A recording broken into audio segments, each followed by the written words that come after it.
Hello students, आज हम करेंगे theorem 6.5 SAS criteria. Similar triangles की 3 थ्योरम्स हैं। 6.3 हमने की थी AAA क्राइटेरिया, 6.4 थी SSS एंड 6.5 है SAS। शुरू में मैंने बताया था कि सिमिलर ट्रायंगल्स 3 तरह की कंडीशन है जिनसे हम ट्रायंगल्स को सिमिलर कर सकते हैं। अगर एक ट्रायंगल के तीनों एंगल दूसरी ट्रायंगल के तीनों कोरस्पोंडिंग एंगल्स के इक्वल हो, AAA, तो ट्रायंगल से सिमिलर होंगी। SSS मीन्स एक ट्रायंगल की तीनों साइड्स और दूसरी ट्रायंगल की तीनों कोरस्पोंडिंग साइड्स, उनकी रेशो सेम होनी चाहिए। Ratio AB upon DE is equal to BC upon EF is equal to AC upon DF, तब भी ट्रायंगल्स सिमिलर होगी। तीसरा पॉइंट है SAS, यानी दो साइड्स की रेशो सेम हो और उन्हीं के बीच का एंगल इक्वल हो, तब भी ट्रायंगल्स सिमिलर होगी। एक और पॉइंट भी है कि अगर हम दो एंगल्स को इक्वल कर दें तो थर्ड एंगल को इक्वल करने की जरूरत नहीं है, तब भी ट्रायंगल से सिमिलर होगी। थ्योरम 6.3 थी कि तीनों एंगल्स इक्वल हैं, ये गिवन था। हमने साइड्स की रेशो सेम प्रूव की और ट्रायंगल सिमिलर हो गई। 6.4 में SSS, तीनों साइड्स की रेशो प्रोपोर्शनल थी, हमने एंगल इक्वल किए और जो है ट्रायंगल से सिमिलर हो गई। इसमें दो साइड्स की रेशो इक्वल है, उनके बीच का एंगल इक्वल है, तो इसको हम इन दो में से किसी मेथड से हम प्रूव करेंगे, या हम तीनों एंगल्स इक्वल करके जो है प्रूव करने की कोशिश करते हैं। तो स्टेटमेंट है, if one angle of a triangle is equal to one angle of other triangle and sides including these angles are proportional. यानी एक ट्रायंगल का वन एंगल ए मान लेते हैं इक्वल है डी के, तो in triangle ABC and DEF angle A is equal to angle D, और साइड्स इंक्लूडिंग दीज एंगल्स, इन एंगल के साथ की sides AB upon DE equal to AC upon DF, ये गिवन है। हमें प्रूव करना है कि ट्रायंगल्स सिमिलर होगी। कंस्ट्रक्शन सिमिलर ट्रायंगल्स की तीनों थ्योरम में सेम कंस्ट्रक्शन है। 6.3 में जो की थी, 6.4 में जो की थी, वही 6.5 में करेंगे हम। क्या? टेक 2 पॉइंट्स,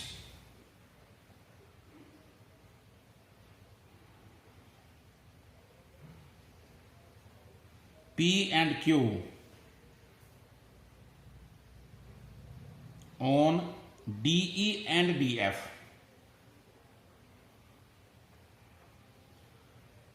such that, यानी DE और DF पर दो पॉइंट्स P और Q हमने लिए। कैसे लिए?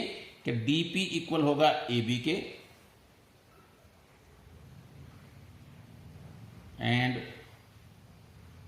DQ इक्वल है AC के। इसके बाद हम P और Q को ज्वाइन कर देंगे, ज्वाइन PQ।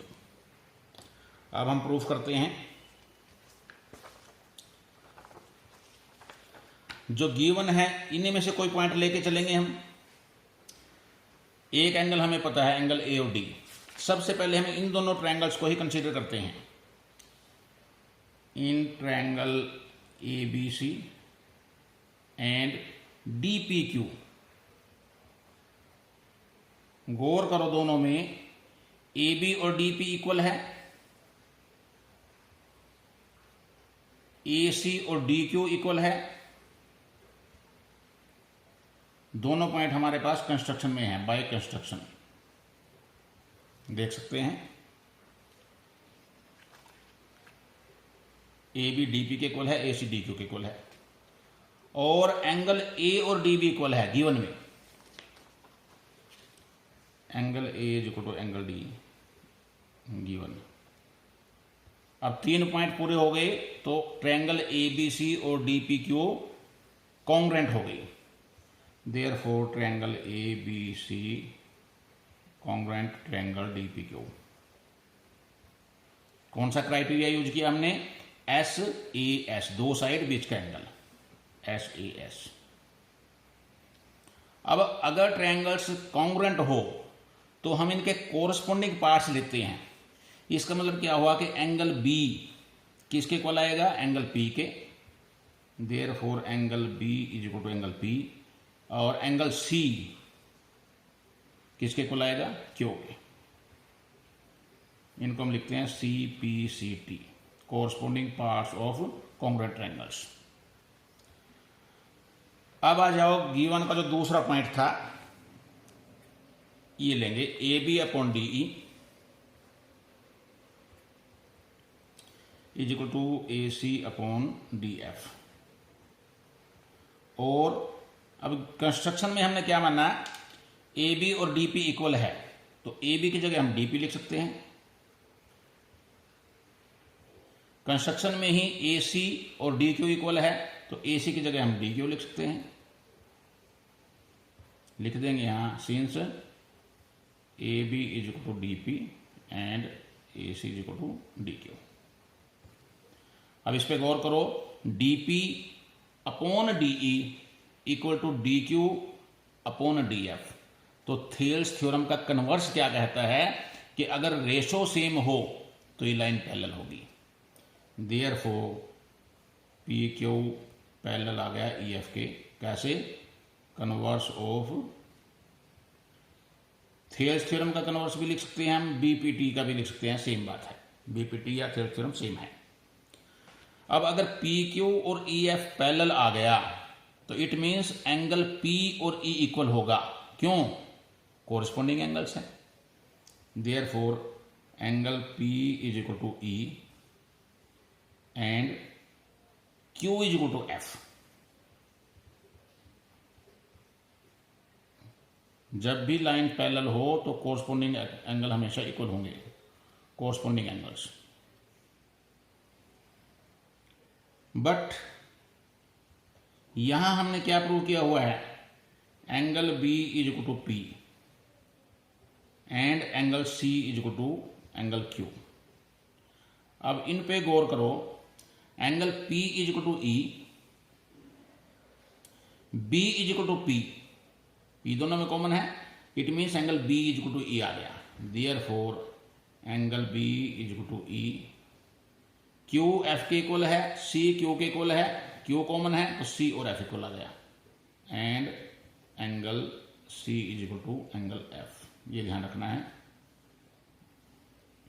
एंगल बी और ई हमारा इक्वल हो गया और सी और एफ हो गया। अब हम ट्रायंगल्स ले लेते हैं दोनों जो मेन हमें प्रूव करनी है, A B C and D E F. In triangle A B C and triangle D E F, A और डी इक्वल है, पहले ही प्रूव किया हुआ है, वो गिवन है। एंगल ए और डी हमारे पास इक्वल है, गिवन है। बी और ई इक्वल है, प्रूव कर दिया हमने। सी और एफ इक्वल है, प्रूव कर दिया। ये दोनों हमने प्रूव कर दिए। तो इस ट्रायंगल ए बी सी के तीनों angle triangle D E F के तीनों कोरस्पोंडिंग एंगल्स के इक्वल आ गए। Therefore triangle A B C similar triangle D E F. ये हमारी थ्योरम हो गई। तो सिमिलर ट्रायंगल्स की तीन थ्योरम थी, 6.3, 6.4, 6.5 10th क्लास की।